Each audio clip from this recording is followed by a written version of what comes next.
Hi friends, welcome to another new lecture of Era of Zoology. In this lecture, I will teach you Darwinism. And before starting this lecture, if you are new to this channel, then subscribe this channel and press on the bell icon. So let's start. Basically, Darwinism is the term coined for the explanation offered by Charles Darwin for the origin of species by natural selection. Darwinism does not exactly mean what evolution is, but it explains how evolution might have occurred in the nature. This explanation has been beautifully elaborated by Darwin in his book entitled The Origin of Species by Natural Selection. Now we will talk about Darwin proposed the theory of natural selection. So what is actually natural selection?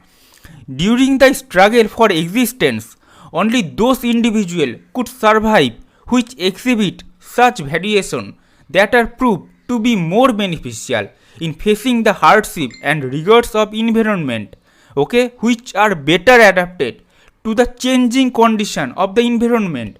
Those individuals or races which cannot tolerate this hardship stand no chance in the struggle for existence. This is actually natural selection.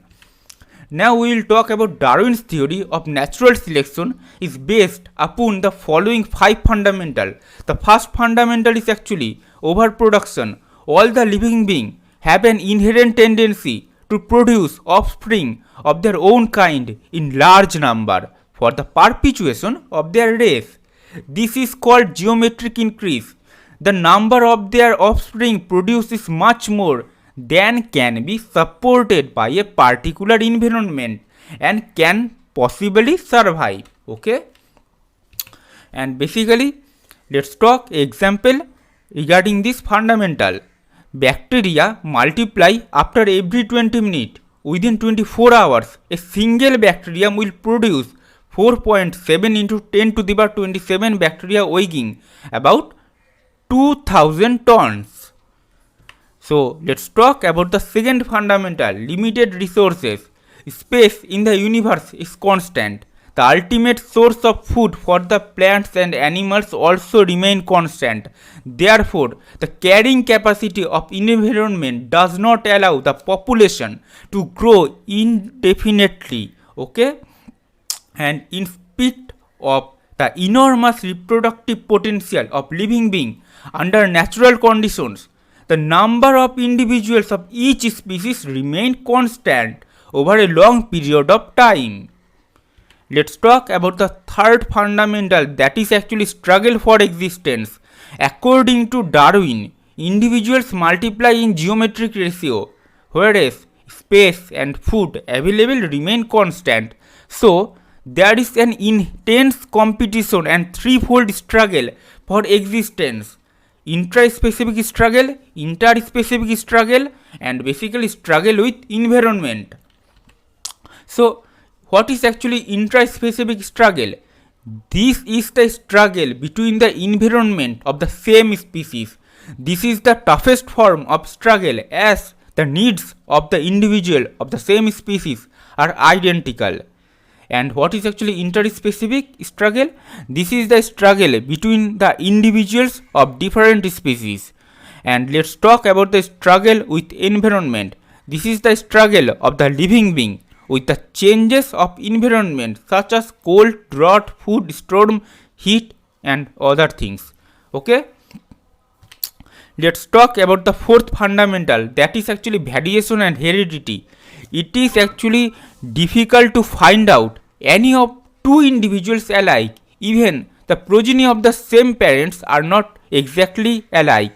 In all respect, these differences are known as variation. So this is the definition of variation, you can say. Without variation, individuals of a population will be identical and there will be no possibility of any selective advantage and possibility of evolution to occur. The variation which once appeared in parental generation continue to appear in progeny generation after generation, forming raw material for evolution. These variations are known as heritable variation. Friend. So now friend, we will talk about the fifth fundamental, natural selection and survival of fittest. So again, during the struggle for existence, only those individuals could survive which exhibit such variation that are proved to be more beneficial in facing the hardship and rigor of environment, which are better adapted to the changing condition of the environment. These individuals or races which cannot tolerate this hardship stand no chance in the struggle for existence.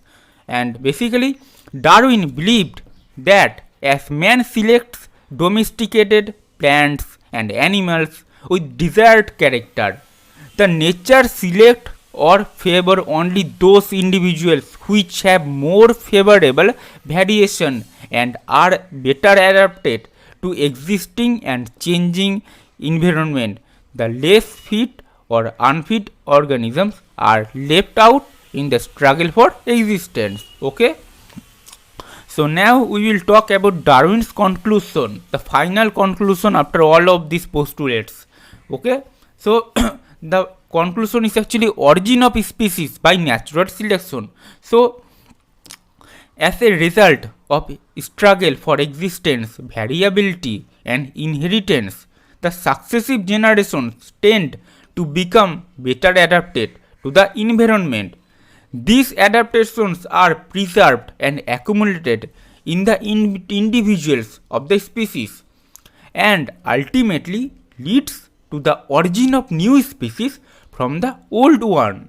The environment is ever changing and it leads to the further changes and appearance of new adaptations in the organism.